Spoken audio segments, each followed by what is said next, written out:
చాలా సంతోషం. మరి అలాగే నిలబడి ఉండగా పరిశుద్ధ గ్రంథం నుంచి వాక్యం చదువుకుందాం. ప్రకటన గ్రంథము 10వ అధ్యాయము 7వ వచనం మాకందరికీ కూడా సుపరిచితమైనటువంటి వాక్యమే. ఒకసారి ప్రకటన గ్రంథం 10వ అధ్యాయము 7వ వచనం.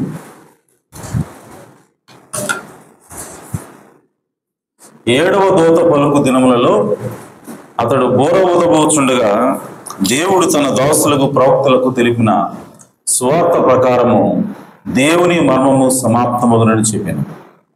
దేవుడు తన పరిశుద్ధ వాక్యమును దీవించుగాక. అలాగే తలల నుంచి చిన్న ప్రార్థన చేసుకున్నాం. జీవాధిపతి, జీవము కలిగిన తండ్రి, మీ నామమునకు స్తోత్రం. అయ్యా, ఈ ఉదయకాల సమయంలో ఇటు రీతిగా ఈ కుటుంబ కూడికలకు ఆయా సమకూర్చినందుకే స్తోత్రం తండ్రి.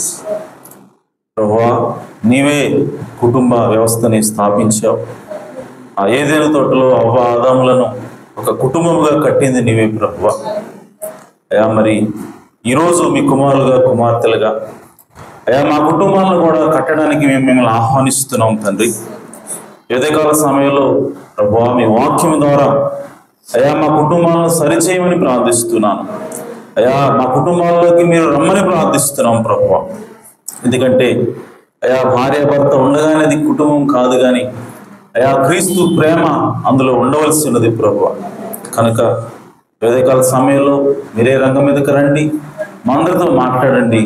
ఆ కుటుంబంలో కట్టుకోవడానికి అయ్యా మీ వాక్యానుసారంగా, మీ యొక్క ఇష్టానుసారంగా ప్రభువా ఆ కుటుంబాలను తీర్చిదిద్దుకోవడానికి మాకు దిశానిర్దేశం చేయమని మా ప్రభువును రక్షకుడునైన యేసుక్రీస్తు నామములో ప్రార్థించడి వేడుకుంటున్నాను ప్రభు తండ్రి. ఆమేన్. దయచేసి కూర్చోవచ్చు. Praise the Lord. హల్లెలూయా. అందరూ సంతోషంగా ఉన్నారా? ఆమేన్. సో కుటుంబ కూడికలు అక్టోబర్ 2025 మరి మీ అందరికీ కూడా స్వాగతం తెలియజేస్తాను. సో ఇది మన సంఘంలో మొట్టమొదటి కుటుంబ కూడికలు అనుకుంటా నాకు తెలిసి. సో ఎందుకంటే మరి కుటుంబ కూడికలు ఎందుకోసం ఏర్పాటు చేస్తున్నామంటే మన యొక్క క్రైస్తవ జీవితాల్లో లేదు అని అంటే ఆ మాటకు వస్తే మన యొక్క సమాజంలో కూడా మరి కుటుంబం యొక్క పాత్ర చాలా ప్రాముఖ్యమైనది. కుటుంబంలో భార్య, భర్త, పిల్లలు ఉంటారు. మరి వాళ్ళు ఏ విధంగా మరి ముందుకెళ్ళాలి, ఏ విధంగా వాళ్ళు కలిసి ఉండాలి అన్నది మరి ఎవరు చెప్తారు అంటే కేవలం దేవుని యొక్క మాటలు, దేవుని యొక్క వాక్యం మాత్రమే చెప్తుంది. సో మన యొక్క సొంత ఆలోచన ప్రకారం మన కుటుంబాన్ని నడపకూడదు, నడిపితే అది పరిపూర్ణంగా ఉండదు. కాబట్టి ఈరోజు మన కుటుంబాలని ఖచ్చితంగా దేవుని వాక్యంతో కట్టాల్సిన అవసరం ఉంది. అందుకోసం మనము దేవుడికి ఖచ్చితంగా మన యొక్క కుటుంబాల్లో స్థానాన్ని ఖచ్చితంగా ఇవ్వాలి. ఆమేన్. ఎందుకంటే కుటుంబం కట్టబడినప్పుడు సంఘం కట్టబడుతుంది, సంఘం కట్టబడినప్పుడు మరి దేశం కట్టబడుతుంది. ఆమేన్. సో కుటుంబం అనేది ఒక బిల్డింగ్ బ్లాక్, అంటే ఒక మూల, ఒక రాయి లాంటిది. ఇటుక లేకుండా బిల్డింగ్ కట్టడం కుదరదు. కానీ అటన్నిటికీ కూడా మూలం ఏంటి అని అంటే ఒక ఇటుక. ఆమేన్. సో అలాగే ఈ సంఘం కావచ్చు, దేవుని యొక్క మరి శరీరం కావచ్చు, దేవుని యొక్క సంఘం కావచ్చు, లేదంటే దేశం కావచ్చు, ఏదైనా సరే మరి చక్కగా ఉండాలి, అది నిలబడాలి అని అంటే ఖచ్చితంగా కుటుంబం అనేటువంటి ఇటుకలు అవసరమైంది. హల్లెలూయా.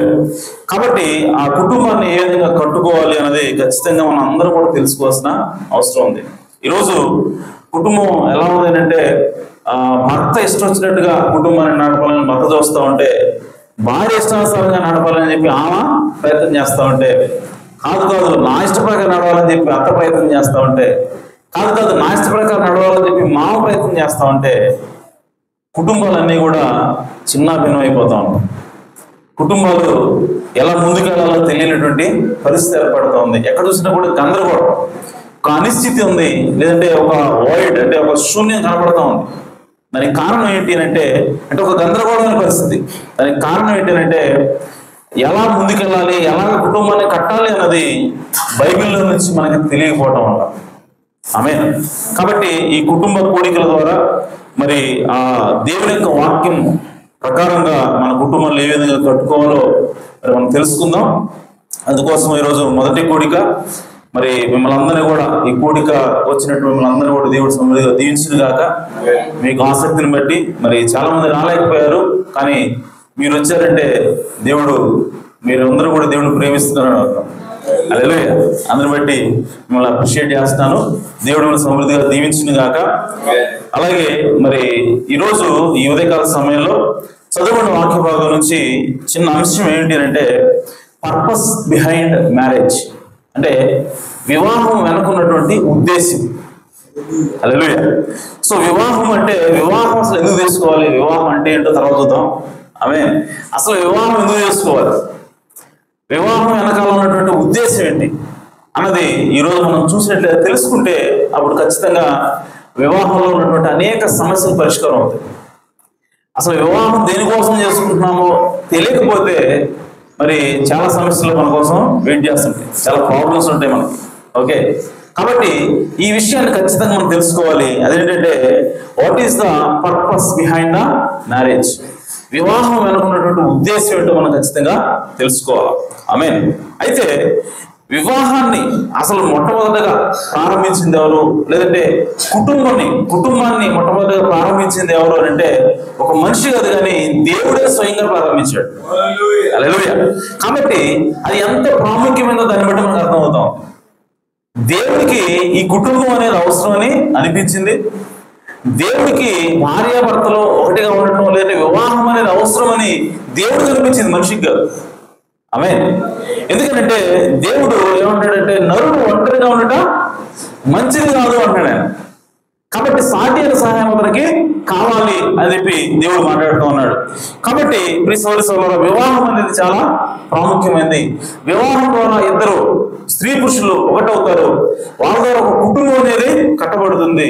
కాబట్టి ఇదంతా కూడా దేవుడి దృష్టిలో ప్రాముఖ్యమైనది. అంటే దేవుడు ప్రేమించే మన దృష్టిలో కూడా అది ప్రాముఖ్యమై ఉండాలి. హల్లెలూయా.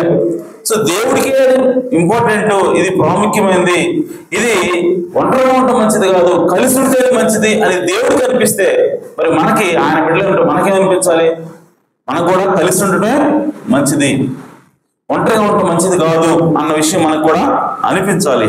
కాబట్టి ప్రియ సోదరి సోదరులారా, ఈరోజు మ్యారేజ్ వెనకాల ఉన్నటువంటి ఉద్దేశం ఏంటో మనము చూడాలి.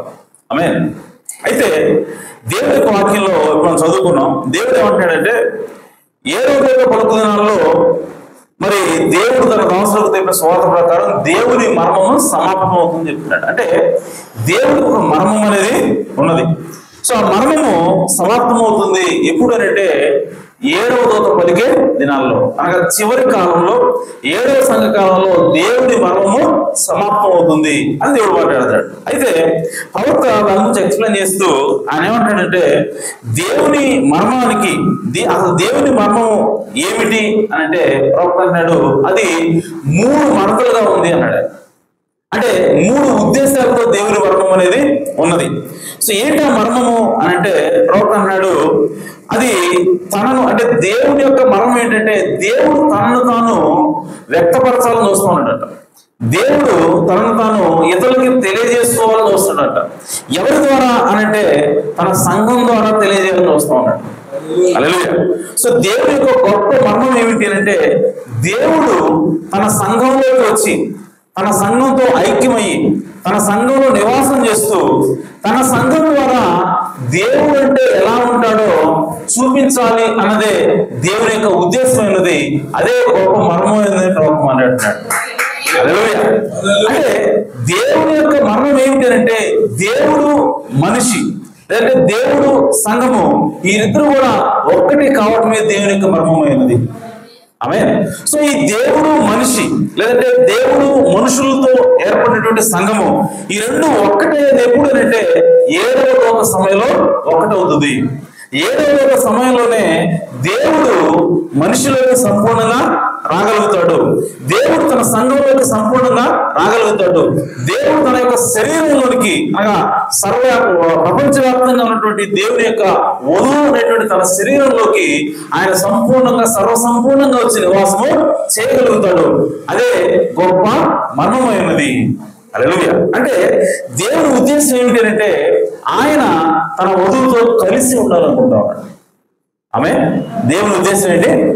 దేవుడు ఒంటరిగా ఉండాలని కోరుకోవట్లేదు. దేవుడు తన వధువుతో కలిసి ఉండాలని కోరుకుంటా ఉన్నాడు. ఆమె కాబట్టి ప్రియ సోదరి సోదరులారా, ఈరోజు దేవుని యొక్క ఉద్దేశము భార్యాభర్తలతో కూడా కలిసి ఉండాలనేది దేవుని ఉద్దేశమైనది. ఆమె అయితే దేవుని యొక్క సంఘానికి దేవుడికి ఏ విధంగా అయితే కలిసి ఉండాలి, దేవుడు ఏ విధంగా అయితే సంఘంతో ఏకమై ఉండాలి అని కోరుకుంటా ఉన్నాడో, అలాగే దేవుని యొక్క కుమారులు కుమార్తెలు కూడా అనగా భార్యాభర్తలు దేవునికి అలాగే క్రీస్తు యొక్క సంఘానికి సాదృశ్యంగా ఉన్నారు. సో క్రీస్తు సంఘము ఈ రెండు కూడా ఏకమవ్వాలని దేవుడు కోరుకున్నట్లయితే, వాటికి సాదృశ్యంగా దేవుడు ఏర్పాటు చేసినటువంటి వివాహ వ్యవస్థలో ఉన్నటువంటి భార్యాభర్త కూడా కలిసి ఉండాలనేదే దేవుని ఉద్దేశమైనది. హల్లెలూయా. కాబట్టి ఇది మనం మనుషులు కలవాలి, మనుషుల అవసరాల కోసము వివాహం చేసుకోవడం కాదు, కానీ అది దేవుని యొక్క ఉద్దేశంతో మాత్రమే వివాహం చేసుకోవాలి. హల్లెలూయా. వివాహం ఎందుకు చేసుకుంటున్నాం ఈరోజు నన్ను అడిగితే, నాకు పనిచేయడానికి ఒక అమ్మాయి కాబట్టి చేసుకుంటున్నాను, లేదంటే నాకు తిండి పెట్టాలి కాబట్టి ఒక వ్యక్తిని నేను చేసుకుంటున్నాను అని చెప్పి స్త్రీ అనటం అనేది సరైనటువంటి విషయం కాదు. ఈరోజు అసలు ఎందుకు పెళ్లి చేసుకున్నా తెలియట్లా. ఆమె పెళ్లి ఎందుకు చేసుకుంటున్నారా అంటే, ఒక్కొక్కరు రకరకాల కారణాలు.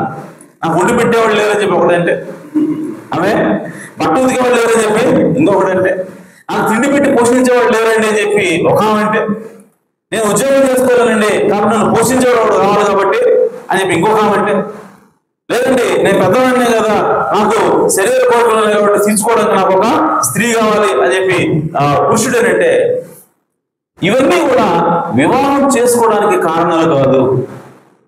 వివాహం ఎందుకు చేసుకుంటున్నాము అని చెప్పంటే, దేవుని ఉద్దేశం కనుక చేసుకుంటా ఉన్నాం. ఏంటి దేవుని ఉద్దేశం అని అంటే, భార్యాభర్త లేదంటే స్త్రీ పురుషులు ఇద్దరు ఒక్కటిగా ఉండటం కోసమే వివాహం చేసుకుంటున్నారు. హల్లెలూయా.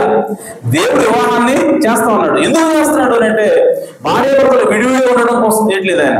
ఆయన ఉద్దేశం ఏంటంటే, వాళ్ళిద్దరూ ఏకమవ్వాలని చేస్తా ఉన్నాడు. హల్లెలూయా. కాబట్టి ఈరోజు వివాహం వెనకాల ఉద్దేశం ఏంటంటే, నువ్వు ఎందుకు పెళ్లి చేసుకున్నావు అంటే, నీ భార్యతో సదాకాలము ఒకటిగా జీవించాలని కోసం చేసుకోవాలి. నీ భర్తతో జీవితాంతం వరకు కూడా కలిసి ఉండాలని నువ్వు పెళ్లి చేసుకోవడానికి వెళ్ళాలి. అలాగే దేవుని యొక్క చిత్తాన్ని నెరవేర్చడం కోసం నేను పెళ్లి చేసుకుంటానని చెప్పాలి. ఆమె కాబట్టి దేవుని యొక్క ఉద్దేశం ఏమిటి అని అంటే, దేవుడు తన భార్య అయినటువంటి వధువుని ఏ విధంగా కలుసుకోవాలి, ఆమెతో ఉండాలి, ఆమె నేను ఏకమవ్వాలని చెప్పి దేవుడు వస్తూ ఉన్నాడో, అలాగే ఆ వివాహ వ్యవస్థను తయారు చేసినప్పుడు దేవుడి యొక్క ఉద్దేశం ఏంటంటే దాని వెనకాల స్త్రీ పురుషులు ఇద్దరు కూడా వివాహం ద్వారా ఒక్కటిగా ఉండాలి, వారిద్దరు కాక వారు ఏక శరీరమై ఉన్నారని బైబిల్ తెలియజేస్తా ఉంది. అదే వివాహం అంటే. ఆమేన్.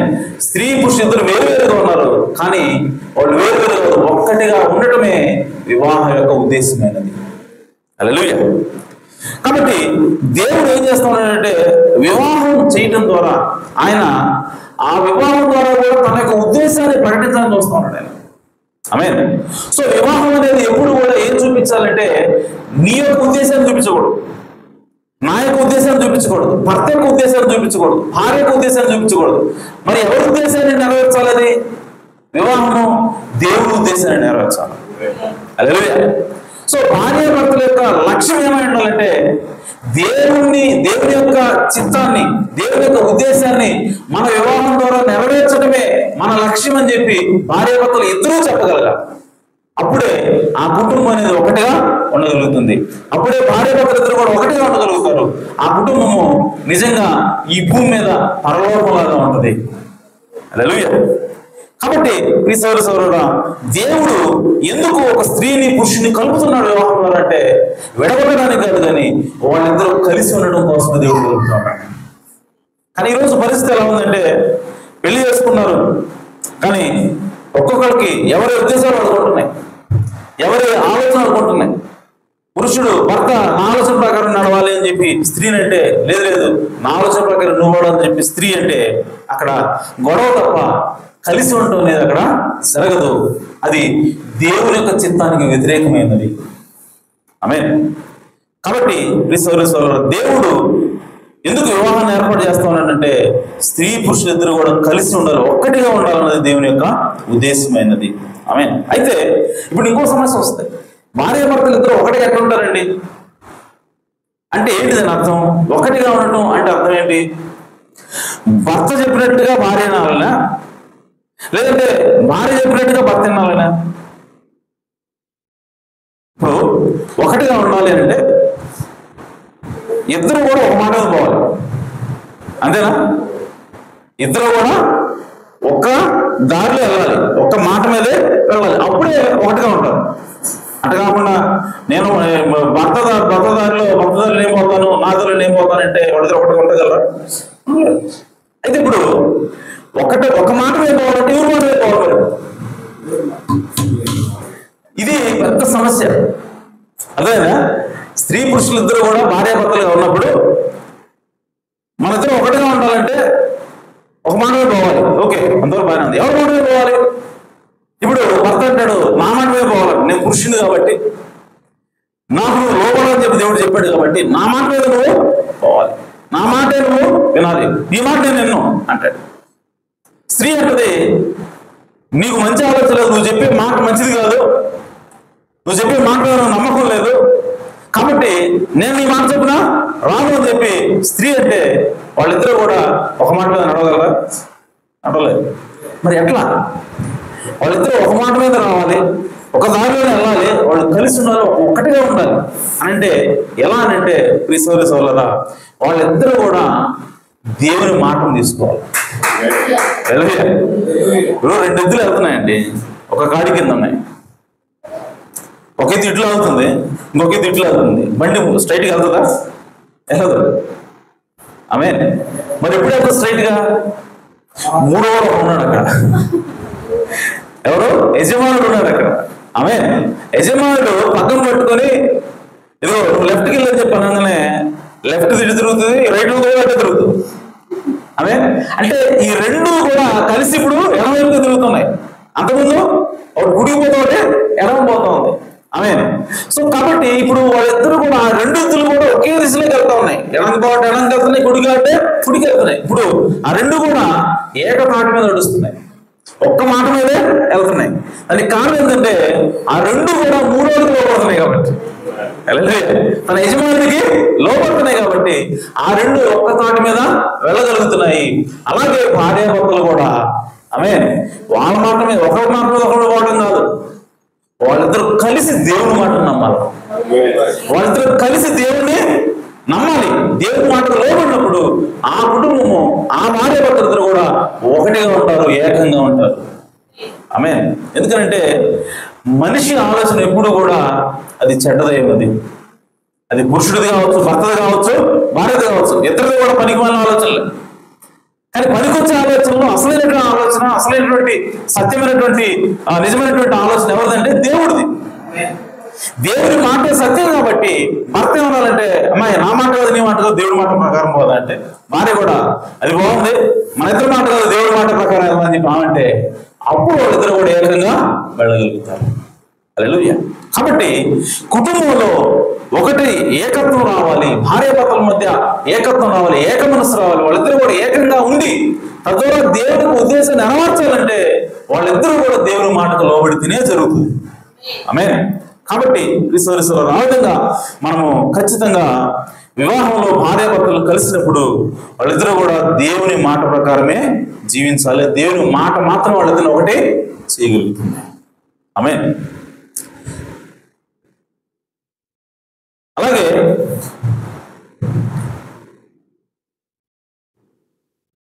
దేవుడి యొక్క ఉద్దేశం ఏంటంటే తన కుటుంబంతో దేవుడు ఎల్లప్పుడూ కూడా నివసించాలని కోరుకుంటున్నాడు. అలాగే తన కుటుంబంతో ఆయన సహవాసం చేయాలని కోరుకుంటున్నాడు. సో దేవుడు అంతకుముందు ఒంటరిగా ఉన్నాడంట. జగత్తు పునాది వేయబడి మునుపు, ఏ సృష్టి జరగనప్పుడు, అవ్వాదములు మనం లేనప్పుడు దేవుడు ఒంటరిగా ఉన్నాడు. ఆదాము ఏ విధంగా అయితే ఒంటరిగా ఉన్నాడో దేవుడు కూడా ఒంటరిగా ఉన్న సమయం ఉన్నది.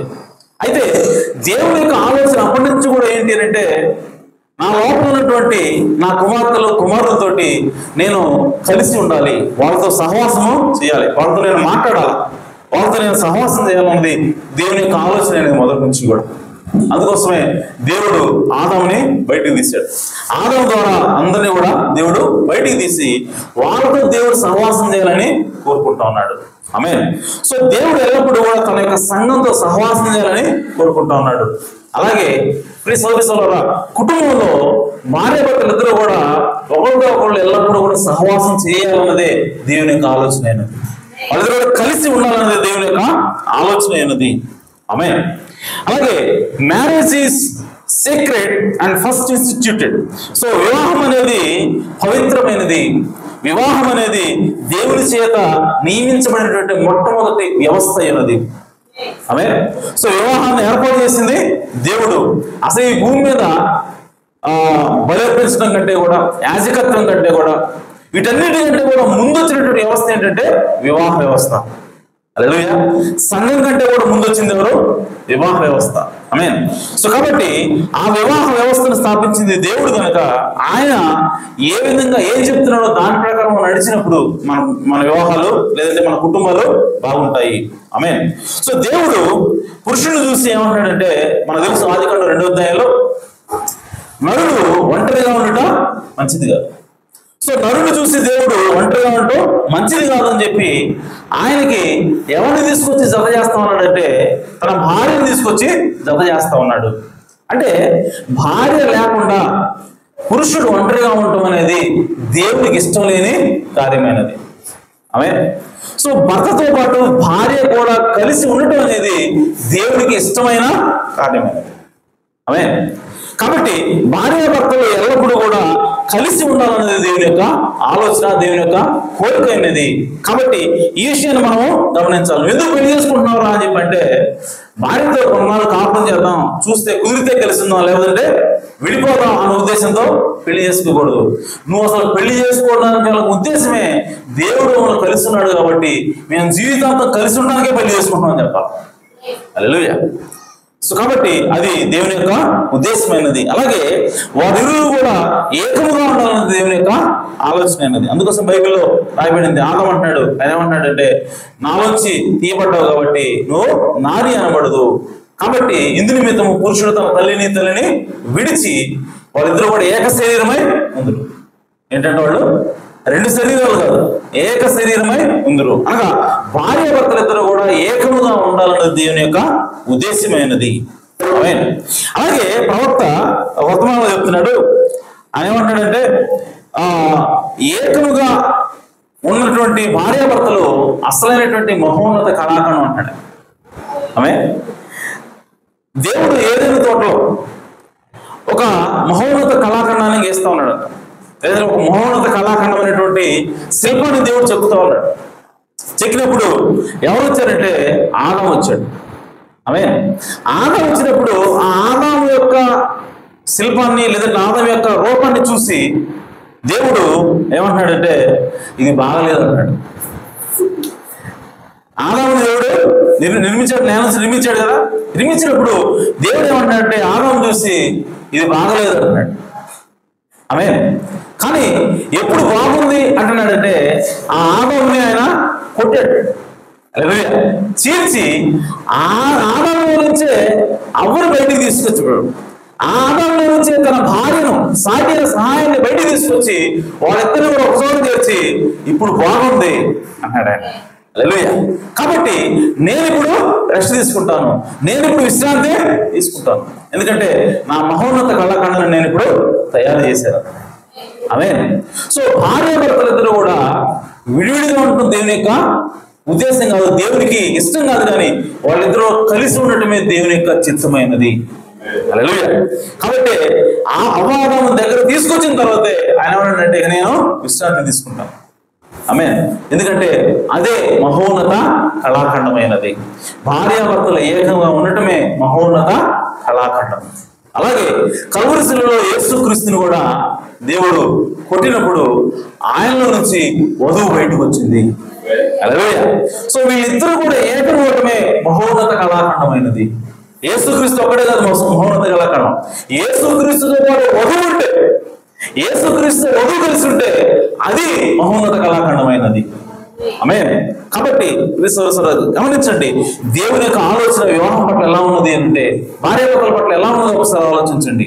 వాళ్ళిద్దరూ కూడా కలిసి ఉండటమే దేవునికి ఇష్టమైనది. ఇంకా మలాకి గ్రంథంలో దేవుడు అంటున్నాడు, భార్యను పరిత్యజించుట నాకు అసహ్యమైనటువంటి కార్యం. ఏమంటున్నాడు? నాకు అసహ్యమైనటువంటి కార్యం. మలాకి 2వ అధ్యాయం ఒకసారి, మలాకి 2వ అధ్యాయము 16వ వచనం.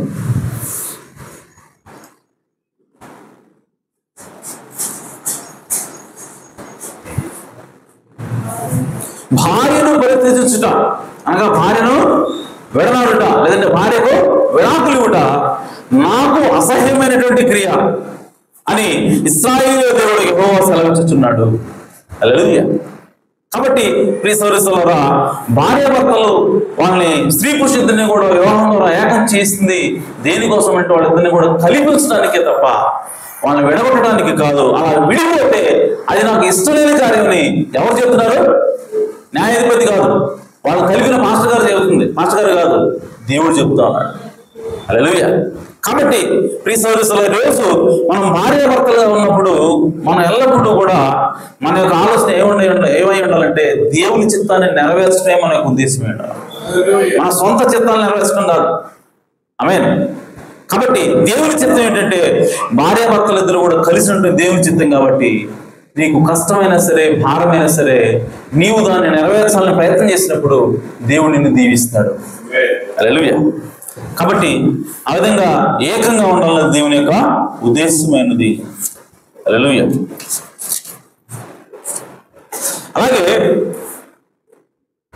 వివాహము ఎలా చేసుకోవాలి, వివాహం ఎలా చేసుకోవాలి అని అంటే ప్రవక్త అంటున్నాడు, వివాహం చేసుకునే ముందు మీరు ప్రార్థించండి, దేవుని యొక్క ఉద్దేశాన్ని మీరు కనుక్కోండి, దేవుని యొక్క చిత్తాన్ని మీరు కనుక్కోండి అంటున్నాడు. అంటే దేవుని యొక్క చిత్తం లేకుండా మీరు వివాహము చేసుకోవద్దు. ఆమేన్. సో మీరు వివాహం చేసుకున్నప్పుడు దేవుని యొక్క చిత్తం అది అయ్యి ఉండాలి, దేవుని చిత్తం అయితేనే మీరు వివాహం చేసుకోండి అని దేవుడు చెప్తా ఉన్నాడు.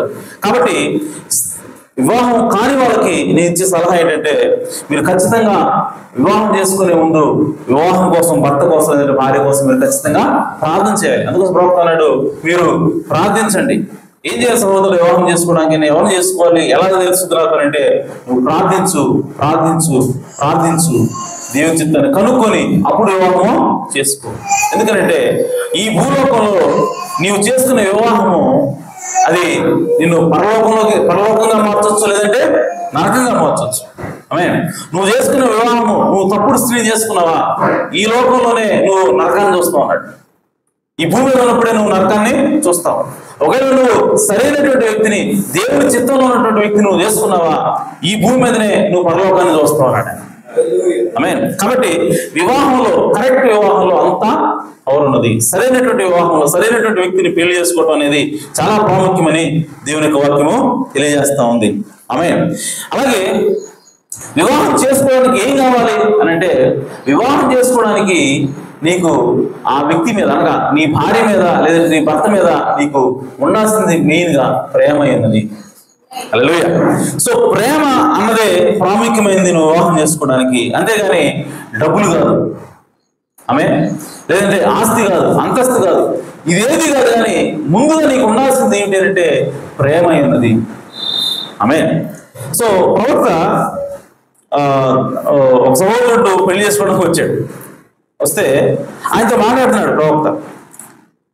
ఒక యవనస్తుడు పెళ్లి చేసుకోవాలనుకుంటున్నాడు. ఆ నేను పెళ్లి చేసుకోవాలనుకుంటున్నానని చెప్పి వాళ్ళ ఫ్రెండ్కి చెప్పాడు. చెప్తే ఆ ఫ్రెండ్ ఏం చెప్పాడంటే, మా బ్రదరే వివాహం చేసిన మాస్టరు అంటే బ్రాహ్మణ్ గారు. సో బ్రాహ్మణ్ గారి తమ్ముడు. అలాగే ఆ సహోదరుడు ఇద్దరు కూడా ఒక కంపెనీలో పనిచేస్తున్నప్పుడు ఆ వ్యక్తి బ్రాహ్మణ్ గారి తమ్ముడితో చెప్తాడు ఏమనంటే, నేను వివాహం చేసుకోవాలనుకుంటున్నాను, నా దగ్గర డబ్బులు లేవు. అంటే వివాహానికి చేస్తున్నప్పుడు ఫీజు ఇవ్వాలి కదా, వివాహం ఫీజు ఇవ్వడానికి నా దగ్గర డబ్బులు లేవు. ఉంటే కనుక నేను చేసుకునేవాడిని, మిగతా అంతా కూడా సెట్ అయిపోయింది, అది ఒక్కటే నేను తక్కువగా ఉంది. అది ఎప్పుడైతే నా దగ్గర డబ్బులు వస్తాయో నేను వివాహం చేసుకుంటాను. ఎందుకంటే ఒక అమ్మాయిని నేను ప్రేమించాను. సో ఇద్దరు కూడా ప్రేమించుకుని వివాహం చేసుకోవాలనుకుంటున్నాను అని చెప్పి ఆ వ్యక్తి చెప్పాడు. చెప్పినప్పుడు ఆ వ్యక్తి ఏమన్నాడంటే, మా సహోదరుడు ఉన్నాడు, ఆయన మరి మాస్టర్ గారు, ఆయన ఇట్లా వివాహం చేయడానికి డబ్బులు తీసుకోడు, కాబట్టి నువ్వు వస్తే పెళ్లి చేస్తాడు అని చెప్పాడు. సరే నేను వస్తాను, మరి మాట్లాడని చెప్పంటే ప్రవక్త దగ్గరకు వచ్చి ఆ విషయం చెప్తాడు. ఆయన వచ్చినప్పుడు సరే సహోదరుడిని తీసుకుంటా, మరి అబ్బాయి నా ముందు పెళ్లి అయిందని అడిగాడు. పెళ్లి కాలేదు, కొత్తగా వాళ్ళిద్దరు కూడా పెళ్లి కాలేదు, కాబట్టి చేయొచ్చానంటే సరే అలా అయితే ప్రాబ్లం, నేను చేస్తానని చెప్పి ప్రవక్త చెప్పాడు. చెప్పినప్పుడు ఆ వ్యక్తి వస్తాడు. వస్తే ఆ ప్రవక్త అడుగుతున్నాడు ఆయన, young man asked me other day, said, you think I could ought to get married brother Branham? ఒక్క నిమిషం, అది కాదు.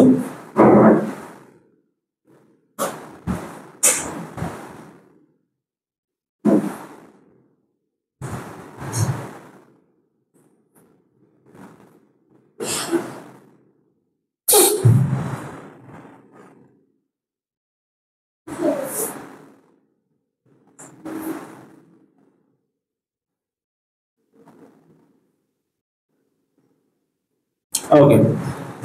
సో ఎక్కడ చెప్తున్నాడు ప్రవక్త, the choosing of a bride, వధువుని ఎన్నుకున్నట్టు వర్తమానంలో ప్రవక్త చెప్తున్నాడు. అక్కడ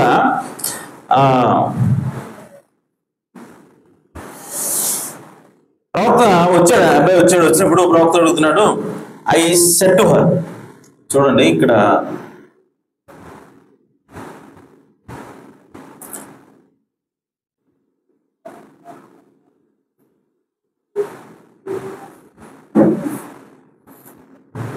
so when Saturday come along the boy came down. So శనివారం వచ్చింది, ఆ శనివారం రోజు అబ్బాయి వచ్చాడు పెళ్ళికొడుకు. Be a great thing for me to always look back upon this. ఈ వివాహం చేశాను కదా, ఈ వివాహం గురించి ఆలోచించినప్పుడల్లా నాకు చాలా గొప్పగా అనిపిస్తూ ఉంటుంది. Okay. So I would rainy afternoon an old Chevrolet car with the headlights wired on with a baling wire that drove out front. So ఒక వర్షం కురుస్తున్నటువంటి మధ్యాహ్నం పూట ఒక చెవర్లెట్ కార్ వచ్చింది. ఆ చెవర్లెట్ కారుకి ఆ లైట్లు కూడా ఒక వైర్తో కట్టేసి ఉన్నాయండి. అట్లాంటి కారు వచ్చి ఆగింది. ఆ కారు నుంచి ఎలా దిగాడు అంటే ప్రవక్త చెప్తున్నాడు, వాళ్ళు ఎంత పేదవాడో చెప్తున్నాడు. సో ఆ అబ్బాయి వచ్చి ఆ కారులో దిగాడు. దిగినప్పుడు ఆ అబ్బాయిని చూస్తే నాకు పెళ్లి కొడుకులాగా అనిపించలా. అతను ఎలాంటి కోట్ వేసుకున్నాడంటే, అది కోట్ కూడా కాదు, అది ఒక జాకెట్ అన్నమాట. ఆ జాకెట్ ఎలాంటి జాకెట్ అంటే, అది వాషింగ్ మిషన్ లో తిప్పేసి నేల నేయకుండా, అంటే ఏమంటారంటే మనం ఉసుతాం కదా, ఉసకుండా ఓన్లీ జస్ట్ సోప్ వాటర్ పెట్టి ఉతికి ఆమె నేల వేయకుండా పెట్టకుండా జస్ట్ ఆరేసి వేసుకుని వస్తాడు, అట్టుందంట అది. ఎందుకంటే చాలా చాలాగా ఉందంట. ఓకే, సబ్బు మనం కడకపోతే ఏమవుతుంది, ఉతికిన తర్వాత చాలా లాగా ఉంటాయి కదా, అలా ఉందంట అది. ఆ బోట్ వేసుకొని వచ్చాడంట. ప్యాంట్ చూస్తున్నారు, బ్యాగీ ప్యాంట్ అంట. ఓకే, సో అలాంటి డ్రెస్సులో అతను వచ్చాడు, అలాంటి కారులో దిగాడు.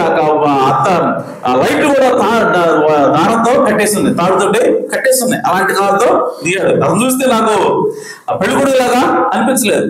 ఆమె so little lady got out on the side. ఇంకో పక్క నుంచి ఇంకొక అమ్మాయి వచ్చిందంట with little some of them little checkered look dress. ఒక చెక్స్ లాంటి ఒక లుక్ ఉన్నటువంటి ఒక డ్రెస్ తోట వచ్చింది. Okay, I don't know, I made a mistake on calling that kind of, ఆ డ్రెస్ అలాంటిది, ఆ పేరు నాకు గుర్తు రావట్లేదు అని చెప్తున్నాడు ఆయన. She got out of the car and they come up the steps.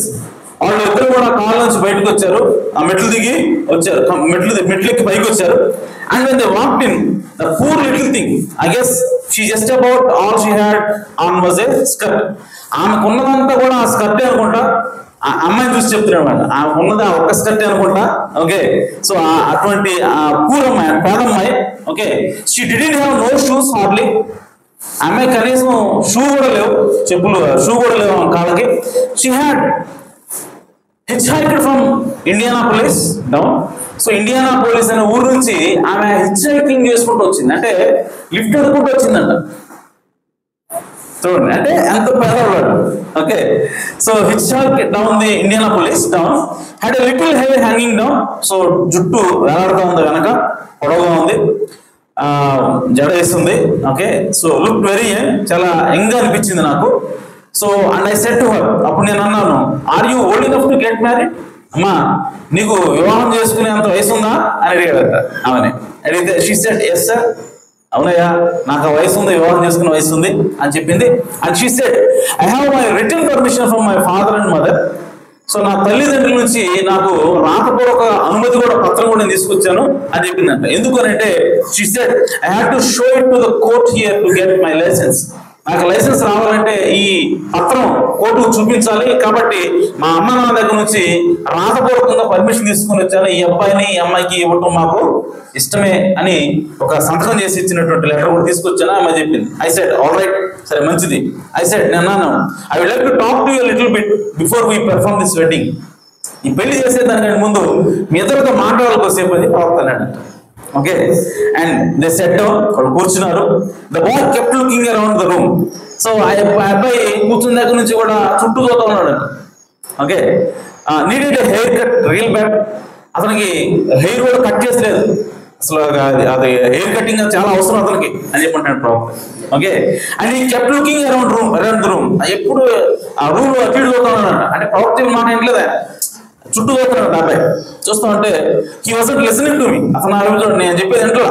I said, నేను అన్నాను, son I want you to listen to what I'm saying. నేనేం చెప్తున్నాను నువ్వు వినాలని కోరుకున్నాను సో కుమారుడు అని చెప్పాడు ప్రవక్త. సెడ్ ఎస్ సార్, అయ్యా సరేనయ్యా అన్నాడు అబ్బాయి. And I said you love this girl. ఇప్పుడు ప్రవక్త అడుగుతున్నాడు, ఈ అమ్మాయి నువ్వు ప్రేమిస్తున్నావా అని అడిగాడు. He said yes sir I do. అవునండి నేను ప్రేమిస్తున్నాను అని చెప్పాడు.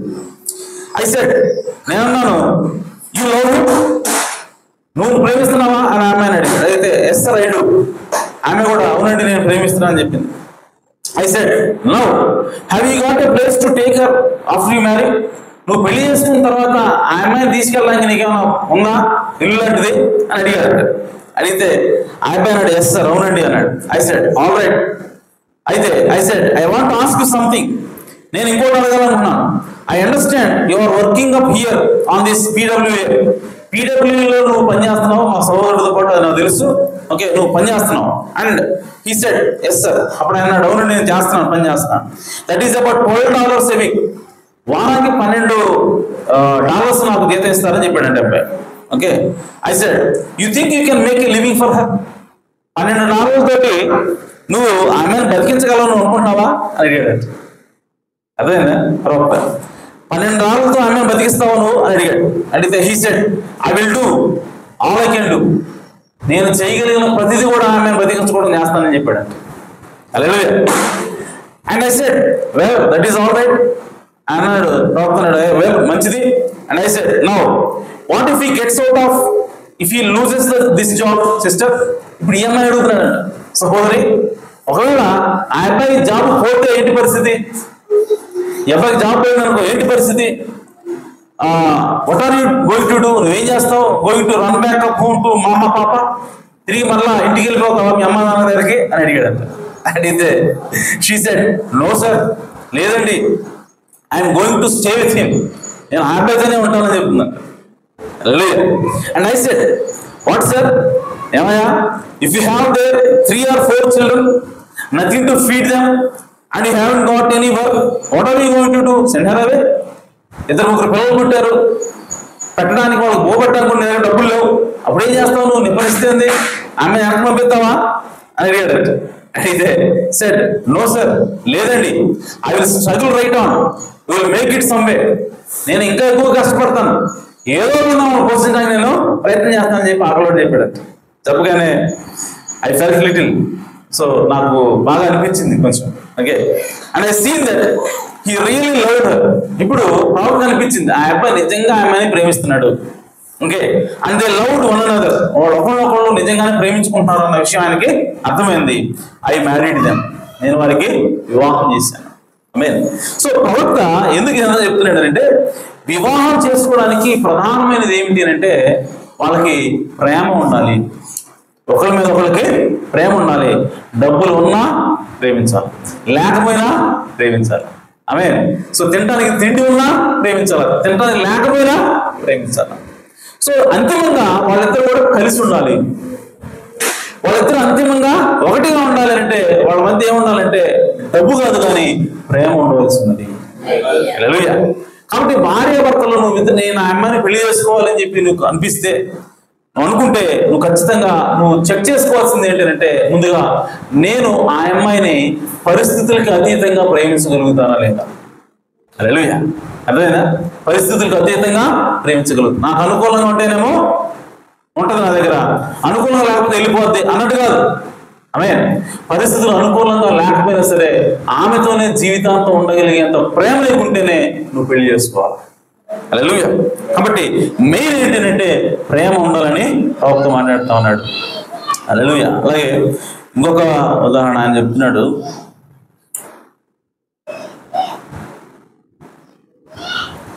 ఒక సహోదరుడు, the stature of a perfect man, పరిపూర్ణ మానవ స్వరూపం వర్తమానంలో ప్రవక్త అంటాడు 43వ పేరులో, a young man asked me other day. ఒకరోజు ఒక ఎవరుస్తున్నాను అడిగాడు, ఏమనంటే, you think I could ought to get married brother Branham to such and such a girl. నేను పలానా అమ్మాయిని చేసుకోవాల్సింది అని నువ్వు అనుకుంటున్నావా అని అడిగాడు. జాగ్రత్త వినాలి, నిద్ర పెళ్లి రోజు కూడా వినాలి, నిద్రపోవద్దు. So you think I could ought to get married, నేను ఖచ్చితంగా ఆ అమ్మాయిని పెళ్లి చేసుకోవాల్సిందినా అని అడిగాడు. I said how much do you think of her. ఇప్పుడు ఏం అడిగాడు, నువ్వు ఎంతగా ఆమె గురించి ఆలోచిస్తున్నావు అని అడిగాడు. He said oh my I just love her, నేను ఆమె చాలా ఎక్కువగా ప్రేమిస్తున్నాను. I said well if you are not going to live without her you better marry her then. ఆమె లేకుండా నువ్వు బ్రతకలేను అన్నంతగా నువ్వు ప్రేమిస్తే నువ్వు ఆమెను పెళ్లి చేసుకోవడం మంచిది. ఆమె but if you can live without her you better not. నువ్వు ఆమె లేకపోయినా నేను జీవించగలను అని చెప్పి అనుకుంటున్నావా, అంటే పెళ్లి చేసుకోకపోవడం మంచిది అంటాడు ఆయన. సింపుల్ మాటలు ఎదుర్కొంటాడు ప్రవక్త. ఎప్పుడు పెళ్లి చేసుకోవాలి, ఎప్పుడు పెళ్లి చేసుకోకూడదు. ఆమె సో పెళ్లి చేసుకోవడానికి ఏం కావాలి అని అంటే, నీవు ఆ అమ్మాయి లేకుండా బ్రతకలేను అన్నంతగా నువ్వు ప్రేమిస్తున్నావా, అయితే నువ్వు ఆ అమ్మాయిని పెళ్లి చేసుకోవడం మంచిది. లేదు నీకేమనిపిస్తుంది, ఆ అమ్మాయి కాదు ఇంకో అమ్మాయి దొరుకుతులే అన్న ఆలోచన వచ్చిందా, అయితే నువ్వు పెళ్లి చేసుకోకపోవడమే మంచిది. ప్రవక్త అన్నాడు ఇంకా, if you are not going but if it is going to kill you you better go ahead and get married. ఒకవేళ ఆమెను పెళ్లి చేసుకోకపోతే అది నీకు చంపినంత పని అవుతుందా, అయితే నువ్వు వెళ్ళి ఆమెను పెళ్లి చేసుకో. I said and so what I was trying to get to him this that if you love her so much. నేను ఆ అబ్బాయికి ఏం చెప్పాలని నా ఉద్దేశం అంటే, నువ్వు ఆమెను ప్రేమిస్తే పెళ్లి చేసుకో. పెళ్లికి ఏముండాలంటే ప్రేమ ఉండాలి. Hallelujah. Now, right now, before you are married, everything is just fine and dandy. పెళ్లికి ముందు ప్రతిదీ కూడా చక్కగా అందంగా ఉంటుంది. Okay, but after you get married, పెళ్లి అయిన తర్వాత then the toils and trials of life coming. So అప్పుడు నీకు జీవితంలో కష్టాలు అంటే శ్రమలు ఇవన్నీ కూడా రావడం ప్రారంభమవుతాయి. That is when you have got to be so in love that you understand one another. అప్పుడు కూడా నువ్వు ఆమెను ప్రేమించగలగాలి, ఆమె అర్థం చేసుకోగలగాలి. హల్లెలూయా. అన్ని సమయంగా ఉన్నప్పుడు ఎవడైనా ప్రేమిస్తాడు. ఓకే, సో నువ్వు ఎంతగా ప్రేమించాలి అమ్మాయిని పెళ్లి చేసుకోవాలంటే కష్టాలు, బాధలు, ఇరుకులు, ఇబ్బందులు వచ్చినప్పుడు కూడా ఆ అమ్మాయిని నువ్వు అర్థం చేసుకోగలిగితే నువ్వు ఆమెని పెళ్లి చేసుకోవచ్చు. Amen. Then that is when you have got to be so in love that you understand one another. అప్పుడే ఆమెను నువ్వు ఎంతగా బాగా అర్థం చేసుకోగలిగినంత ప్రేమ నీలో ఉందని అర్థం. అంతేగాని కష్టాలు రాగానే, ఒడిదుడుకు రాగానే అసలు నువ్వు వద్దని చెప్పి అంటాం కాదు. ఆమేన్. ప్రవక్త ఇంకా when you are disappointed in her, she disappointed in you, you still understand one another. నీకు ఆ అమ్మాయి నువ్వు అమ్మాయి గురించి ఏదో ఊహించుకుంటావు. ఈ అమ్మాయి మంచిది, ఈ అమ్మాయి అట్లాంటిది ఇట్లాంటిదని పెళ్లికి ముందు అనుకుంటాం. కానీ పెళ్ళైన తర్వాత సీన్ మారిపోద్ది, అమ్మాయి అక్కడ ఉండవు. అప్పుడు ఏమవుతావు? డిసప్పాయింట్ అవుతావు. అంతేనా? డైలీ లైఫ్ లో జరిగే చెప్తాను ప్రవక్త. ఓకే, సో నువ్వు అనుకున్నట్టుగా అమ్మాయి పెళ్ళైన తర్వాత లేదనుకో, నీకేమొస్తుంది? డిసప్పాయింట్మెంట్, నిరుత్సాహపడతావు. ఆమేన్. అలాగే ఆ అమ్మాయి కూడా ఏదో ఊహించుకుంటుంది, నా భర్త ఎలా ఉండాలి ఎలా ఉండాలని చెప్పి ఊహించుకుంటుంది, ఎలాంటి అంటే ఎలా ఉంటాడు. కానీ పెళ్ళైన తర్వాత వాడు అలాంటి కాదు. అప్పుడు నీకు కూడా డిసప్పాయింట్మెంట్ వస్తుంది, నిరుత్సాహం వస్తుంది నీ భర్త మీద, లేదా నీ భార్య మీద నీకు నిరుత్సాహం వస్తుంది. కాబట్టి అన్నాడు you still understand one another. అప్పుడు కూడా నువ్వు ఒకరినొకరు అర్థం చేసుకోగలుగుతారు. ఎప్పుడు అంటే ప్రేమ ఉన్నప్పుడు. హల్లెలూయా. సో ప్రేమ అనేది నీ యొక్క ఊహకు అతీతంగా ఉంటుంది. ప్రేమ అనేది నీ యొక్క పరిస్థితులకు అతీతంగా ఉంటుంది. పరిస్థితులు ఒక బాగున్నప్పుడే బాగుండేది, లేదంటే పరిస్థితులు చెడిపోగానే పోయేది ప్రేమ కాదు. ప్రేమ అనేది ఎప్పుడు ఒకే రకంగా ఉంటుంది. సో ఆ విధంగా నువ్వు ప్రేమిస్తేనే నువ్వు ఆమెని పెళ్లి చేసుకో, లేదంటే ఆ అబ్బాయిని పెళ్లి చేసుకో. ఆమేన్. సో పెళ్లి కాని వాళ్ళకి దేవుని యొక్క ప్రవక్త తెలియజేస్తా ఉన్నాడు. సో ప్రేమ, పెళ్లికి కావాల్సింది ఏంటంటే ప్రేమ ఉండాలి. ఆమేన్. మనకంటే అమ్మాయిని అబ్బాయిని అర్థం చేసుకునే అవకాశము ఉండదు. మనకు పెళ్లి చూపులు ఉంటే, సో అబ్బాయి ఆస్తి, లేదంటే అబ్బాయి జాబ్ చేస్తున్నాడు, ఓకే, సో అమ్మాయి గుణవంతురాలు అని తెలుసుకుంటారు, చేసేసుకుంటారు. కానీ అమెరికాలో లేదంటే ఫారిన్లలో ఉండదు. వాళ్ళకి కోర్ట్షిప్ అంటుందండి. అంటే ముందే ఒకరిని అర్థం చేసుకుంటారు, కలుసుకుంటారు, ఒకళ్ళు ఇష్టం ఒకళ్ళు తెలుసుకుంటారు.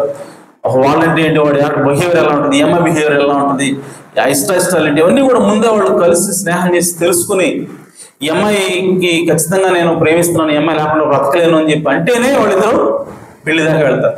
లేదనంటే నీకు నాకు సరిపోదులేమ్మా అని చెప్పి వాళ్ళు వెళ్ళిపోతారు.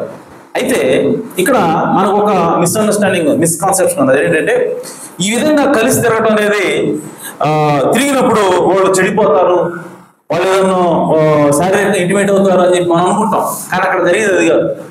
హల్లెలూయా. దాన్ని డేటింగ్ అని వాళ్ళు అంటారు. అయితే కరెక్ట్ డేటింగ్ ఉంది, అసలైన డేటింగ్ ఉంది. సో వాళ్ళు ఏం చేస్తారంటే ఆ కోర్ట్షిప్ అంటుంది, దానిలో వాళ్ళు ఏం చేస్తారంటే ఒకళ్ళొకళ్ళు అర్థం చేసుకుంటారు, అంతే తప్ప శారీరకంగా కలవడం అనేది ఉండదు. ఓకే, ఎందుకంటే వాళ్ళు ఆ విధంగా డేటింగ్ చేసేది దేనికోసం అంటే పెళ్లి చేసుకోవడం కోసం, అంతేగాని పెళ్లికి మీద వాడు శారీరకంగా కలవడం కోసం కాదు. ఆమేన్. కాబట్టి ప్లీజ్ సోదరా, మనకు కూడా పెళ్లికి ముందే ఒకరినొకరు అర్థం చేసుకోవడం అనేది అవసరం. పెళ్లికి ముందే నువ్వు ఒకవేళ నిజంగా ఆమెను ప్రేమించి, ఆమె క్యారెక్టర్ తెలిసి నువ్వు ప్రేమించి పెళ్లి చేసుకోవడానికి నీకు ఇష్టమైతే ప్రవక్త అన్నాడు, పెళ్ళైన తర్వాత ఒకవేళ ఆ అమ్మాయిని అనుకున్నట్టుగా లేకపోయినా సరే నువ్వు ప్రేమించగలిగితే నువ్వు పెళ్లి చేసుకో. హల్లెలూయా. కాబట్టి పెళ్లి చేసుకోవడానికి మెయిన్ ఇంగ్రీడియంట్ ఏంటంటే ప్రేమ ఉన్నది. హల్లెలూయా. అలాగే ప్రవక్త పెళ్లికి ఇచ్చేటప్పుడు, పెళ్లి చేసేటప్పుడు తండ్రి యొక్క పాత్ర గురించి కూడా మాట్లాడుతున్నాడు. ఆమేన్. అని ఏమంటాడంటే తండ్రికి కనుక ఇష్టం లేకపోతే, ఓకే, కూతురికి ఇష్టమైంది, కూతురు మాట ఇచ్చేసింది, కానీ తండ్రికి ఇష్టం లేకపోతే ఆ పెళ్లిని అతను క్యాన్సిల్ చేయొచ్చు. ఎందుకంటే అది బైబిల్లో ఉంది ఆ మాట. ఆమె సంఖ్యాకాండం ఒకసారి తీయండి. సంఖ్యాకాండం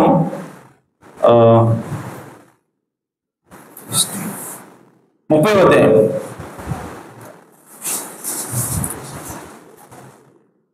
మూడో వచనం.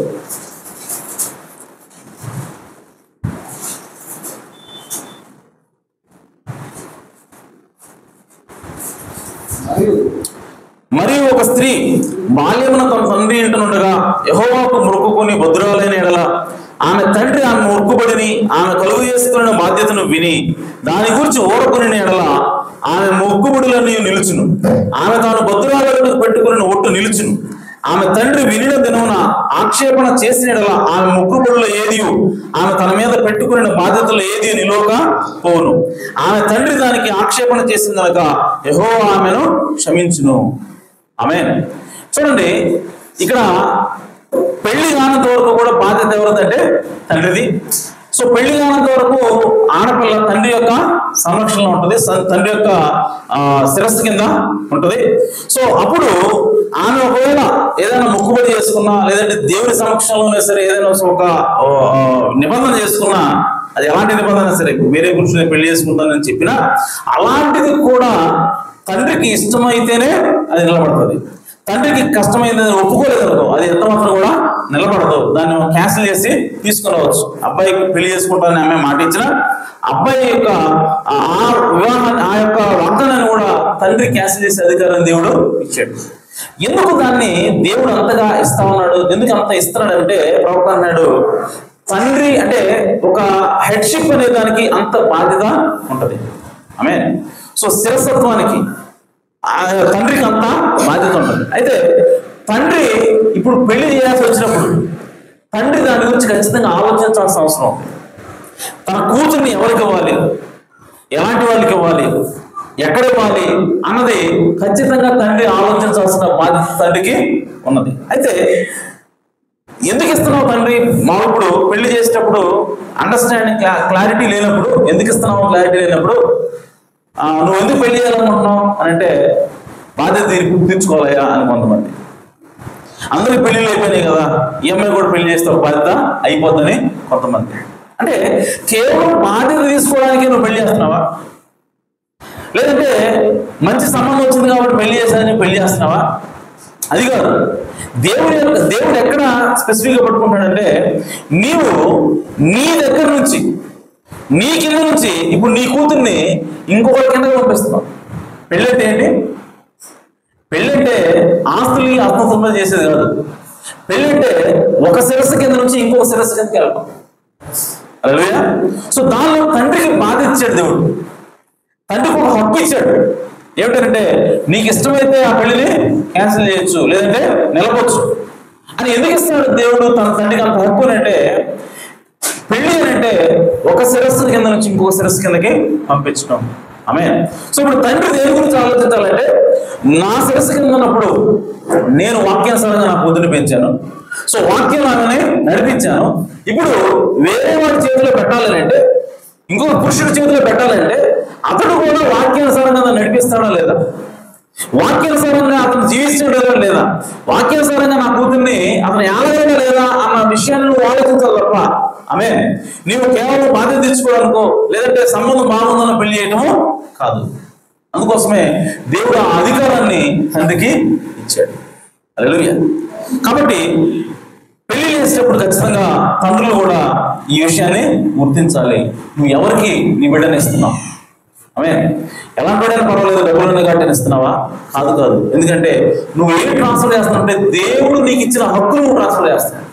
హల్లెలూయా. దేవుడు అప్పటివరకు దేవుడు నీ కూతురు మీద ఇచ్చిన హక్కుని నువ్వు పెళ్లి ద్వారా నీ అల్లుడికి నువ్వు ట్రాన్స్ఫర్ చేస్తున్నావు అంటే, నువ్వు అల్లుడి చేతిలో నీ కూతురు పెడుతున్నావు అంటే నువ్వు చాలా బాధ్యతగా దాన్ని చేయాల్సిన అవసరం ఉంది. నువ్వు దాన్ని క్యాన్సిల్ చేసే హక్కు నీకు ఇచ్చినప్పుడు దాని విషయంలో నువ్వు చాలా జాగ్రత్తగా ఉండాలని దేవుడు చెప్తా ఉన్నాడు. ఆమేన్. కాబట్టి తండ్రులుగా కుమార్తెలను మనం పెళ్లిళ్ళు చేయడానికి ఖచ్చితంగా మనం దేన్ని చూడాలంటే వాక్యాన్ని చూడవలసి ఉంది. హల్లెలూయా. అలాగే ఫాదర్ చివరిగా, love is the main ingredient in marriage, not materials. ప్రవక్త అన్నాడు, ప్రేమ అనేది పెళ్లికి ఆలంబన కావాలి కానీ ఆస్తులు అంతస్తులు కాదు. ఆమె ఏంటి? పెళ్ళే ప్రామాణికంగా, ప్రేమే ప్రామాణికంగా కావాలి కానీ ఆస్తులు కాదు అని ప్రవక్త మాట్లాడుతున్నారు.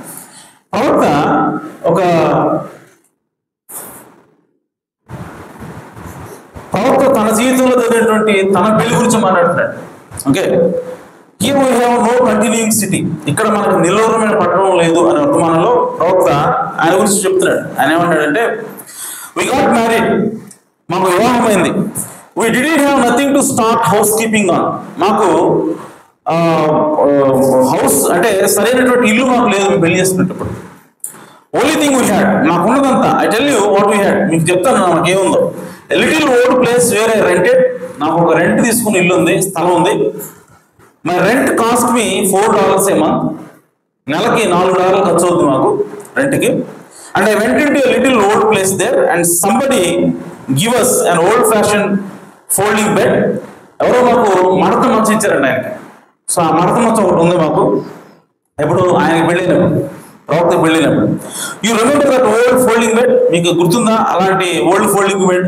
స్ట్రా మ్యాట్రెస్, ఓకే, గట్టి పీస్ తయారు చేసేటువంటి అలాంటి ఫోల్డింగ్ బెడ్ మీకు గుర్తుందా? And then we had a little old table we bought from Sears and Roebuck. Sears Roebuck అనే కంపెనీ నుంచి కొన్నటువంటి ఒక టేబుల్, చిన్న టేబుల్ ఒకటి ఉంది మాకు. అండ్ చైర్స్, కొన్ని కుర్చీలు ఉన్నాయి. We have to paint it our cells. ఆ కుర్చీలకు మేమే పెయింట్ వేయాల్సి వచ్చింది. పెయింట్ కూడా లేదు ఆ కుర్చీలకి. ఆమె and so I painted it, కాబట్టి నేనే వాటికి పెయింట్ వేశాను. And we had 2 linoleum rugs, 2 linoleum rugs ఉన్నాయి మాకు, రగ్గులు ఉన్నాయి, 2 రగ్గులు. Okay, got from Johnny Jobbers అనే కొట్టు నుంచి మేము కొనుక్కున్నాం. That was just a second hand place down in to the Jeffersonville. 2 second hand వస్తువులు అమ్మే ప్రాంతం అది. అక్కడ నుంచి సెకండ్ హ్యాండ్ గా ఆయన రగ్గులు కొనుక్కున్నాడు అంట. I said that John Jobbers so they could get the benefit of it. I think they cost $1.25 piece. ఏదో $1 మాత్రం ఖర్చయింది కొనడానికి. And I went over to Mr. Weber's. He was a junk dealer and bought a cooking stove. Junk dealer దగ్గర పోయి ఒక cooking stove కొనుక్కున్నాం. Amen. And I gave him $1 and something for it. So దానికోసం కూడా నేను $1 ఇచ్చినట్టున్నాను. I had to pay $1.75 for grates to put it. బొక్కులు వేయడానికి, నిప్పులు వేయడానికి ఒక జల్లెడ లాంటిది కావాలి, దానికి కూడా $1.75 ఇచ్చి మేము దాన్ని కొనుక్కున్నాం. I got an ice box from Public Service Company for 50 cents. 50 పైసలకి నేను ఐస్ బాక్స్ కొనుక్కున్నాను. One day took in on swap. We went to housekeeping. But friends, it was just as paradise on earth. ప్రవక్త మాకున్నది ఇవే అని మేము పరదేశంలో ఉన్నట్టుగా ఉన్నాం. ఎలా ఉన్నారంటే వాళ్ళు పరదేశంలో ఉన్నట్టుగా ఉన్నారు. కానీ చూస్తే వాళ్ళు పేదరికంలో ఉన్నారు. కొట్టకూడదు, కొడితే పోదారు.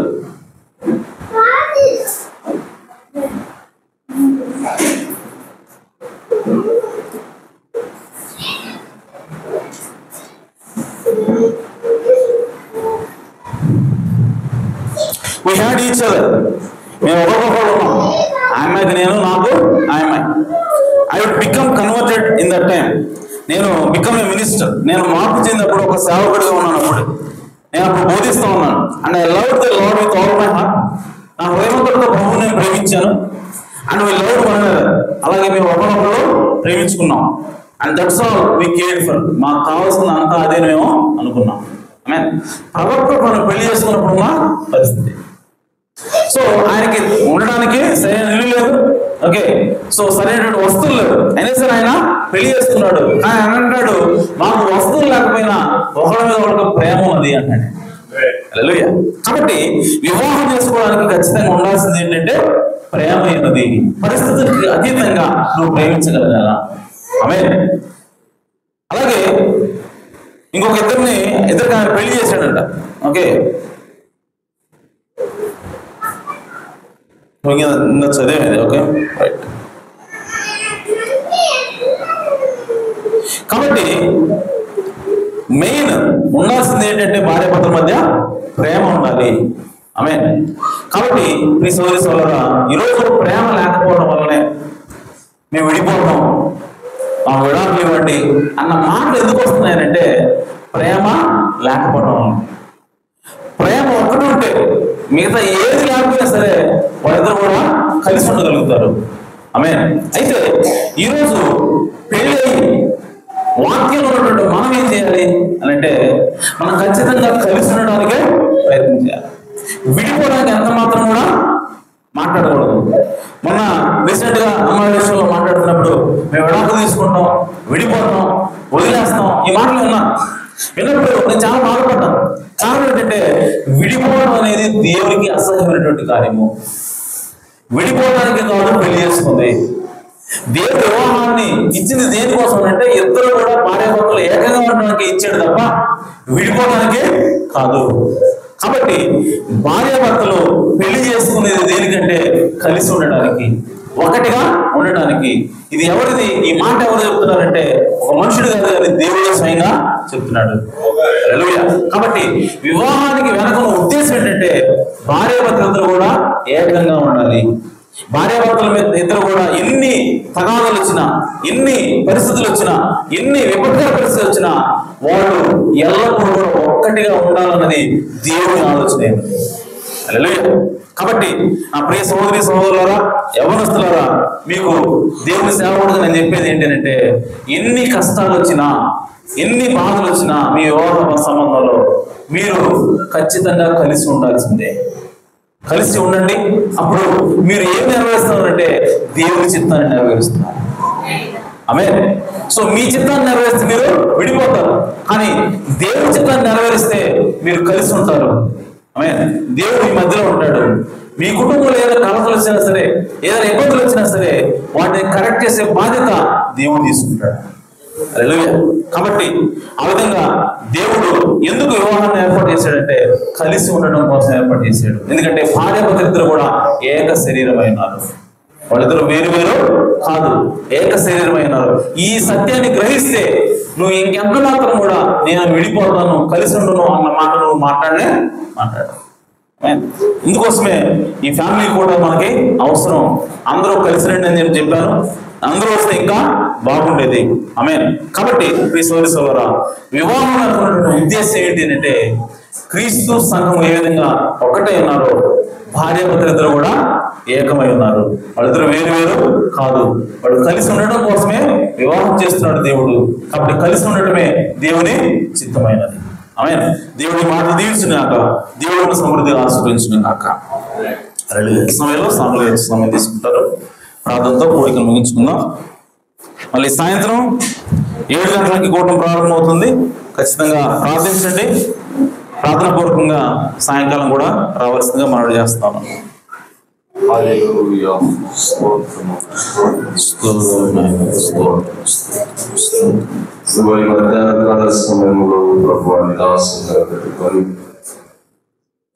వివాహం ఉన్నటువంటి ఉద్దేశం నాకు తెలియపరచవు ప్రభు. వివాహం అనగా కోరికలు తీర్చుకోవడం కాదు. వివాహం అనగా బాగా బతకాలనుకోవడం కాదు. వివాహం అనగా ఎవరికి ఇష్టం వచ్చినట్టు వారు నిర్ణయించుకోవడం కాదు. అవును ప్రభు. దేవుడి చిత్తాన్ని నెరవేర్చడం మాకు తెలియపరచవు ప్రభు. అవును నాయన. దేవుడు ప్రేమ కలిగి ఉన్నారని మాకు తెలియపరచవు ప్రభు. అవును నాయన. ఇదిగో తండ్రి, వివాహంలో నా తండ్రి అయా నిజముగా నువ్వు ఆదామును చేసినప్పుడు ప్రభు వాళ్ళిద్దరూ కూడా నా తండ్రి ఆదాములో ఉన్నారని మాకు తెలియపరచాము. అవును నాయన. క్రీస్తు సంఘము ఎలాగైతే ఒకటై ఉంటారో భార్యాభర్తలు కూడా ఒకటై దేవుని చిత్తాన్ని, దేవుని ప్రేమను కలిగి ఉన్నారని మాకు తెలియపరచాము. అవును నాయన. నిజమే తండ్రి, ఆ ప్రేమను కలిగి జీవించే భాగ్యాన్ని మా అందరికి దయచేయమన్నాడు. అవును ప్రభు. చూపండి. అవును నాయన. ఇదిగో ఎవరినైనా వాళ్ళు తీసుకోవడం కాదు కానీ ప్రభు నీ వాగ్దానాన్ని నెరవేర్చడమైనదని మాకు తెలియపరచాము. నీ మాట నా తండ్రి దాని ప్రకారం జీవించడమే వివాహం మాకు తెలియపరచాము ప్రభు. వివాహం అనగా అది దేవుడు ఏర్పరిచిందని, దేవుడి ఉద్దేశం ఏదైతే ఉందో దాన్ని నెరవేర్చమని నా తండ్రి మధ్యాహ్న కాల సమయంలో మాతో మాట్లాడాను ప్రభావ. నిజంగా ఈ ఫ్యామిలీ కోటాల ప్రభావ ఇది కేవలం నా తండ్రి వివాహం చేసుకున్నటువంటి వాడు నీ వాక్యాన్ని విని వారి జీవితాలు సరిచేయబడటానికి మాత్రమే మనం తెలియపరచావు ప్రభావ. ఎందుకంటే నా తండ్రి నీ ఉద్దేశం నా తండ్రి నెరవేరవలసినది ప్రభావ. నీ చిత్తం నెరవేరవలసినది ప్రభావ. అవును నాయన. నీ చిత్తానుసారమైనటువంటి జీవితాన్ని కలిగి ఉండవలసినది ప్రభావ. అవును నాయన. అటు రీతిగా కలిగి ఉన్నప్పుడు మాత్రమే అది నిజమైనటువంటి వివాహం అని మనం తెలియపరచాము. ఎవరి వారి నిర్ణయాలు తీసుకోవడం కాదు, కానీ దేవుడి ప్రేమను కలిగి ఉంటా దేవుడి చిత్తాన్ని నెరవేర్చితే వివాహం అని మనం తెలియపరచాము. ఇదిగో ప్రతి రీతిగా నా తండ్రి మేమందరం జీవించడం సహాయం దయచేయగలడు. ఈ సహాయం దయచేయండి ప్రభు. ఎవరెవరు ఏ స్థితిలో ఉన్నారు, ఎటువంటి అక్కర కలిగి ఉన్నారో చూస్తున్న దేవుడు ప్రభు. అవును ప్రభు. ప్రతి అక్కడికి పరిష్కారం నీ దగ్గర ఉంది ప్రభు. అవునయ్యా. నీవు మాత్రమే తీర్చగల దేవుడు ప్రభు. అవును నాయన. ఈ మధ్యాహ్న కాల సమయంలో ప్రభు ఆ వాక్యం మా హృదయంలో నాటబడి ప్రభు. అవునయ్యా. దాని ప్రకారం జీవించే నిర్ణయం దయచేయండి ప్రభు. అదే జీవించడం సహాయం దయచేయండి.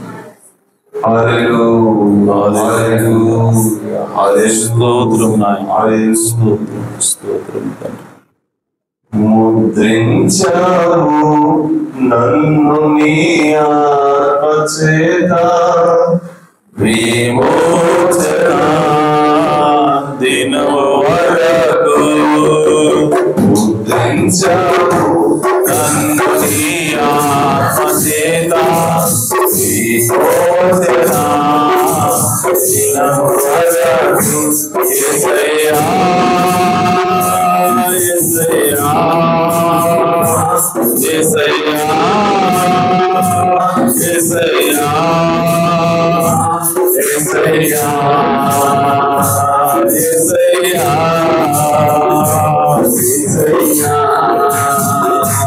యేసయ్యా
Yes,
జీవాధిపతి మీ కరుణామనికి స్తోత్రం.